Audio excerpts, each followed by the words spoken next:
Latest खबरें पाने के लिए सब्सक्राइब करिए हमारे चैनल को, दबाइए इस घंटी के बटन को, पाएं लेटेस्ट खबरें सबसे पहले।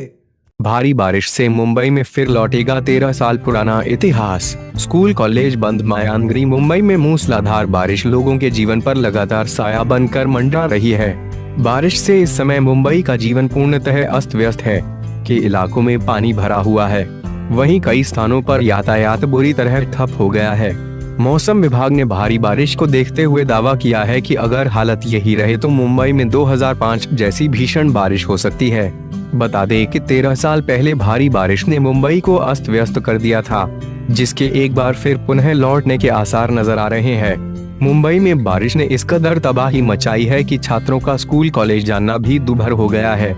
सरकार ने मुंबई के भी स्कूल कॉलेज बंद करने का आदेश दिया है। मुंबई के कई पुलों के रास्तों पर यातायात काफी प्रभावित है। मध्य रेलवे के एक अधिकारी ने बताया कि घाटकों पर पुल के नीचे से लंबी दूरी की और स्थानीय ट्रेनें गुजरती हैं और पिछले सप्ताह अंधेरी में पुल गिरने जैसी एक घटना से बचने के लिए इसे बंद करने का निर्णय लिया गया। बारिश की तबाही से मुंबई के कई स्थानों पर भारी वाहनों के प्रवेश पर रोक लगा दी गई है। यहाँ से केवल हल्के वाहनों को ही प्रवेश दिया जा रहा है। बता दें कि इस संबंध में मौसम विभाग ने कल सूचना जारी कर कहा था कि महाराष्ट्र सहित देश भर के कुल 14 राज्यों में आने वाले 24 घंटों के भीतर भारी बारिश हो सकती है।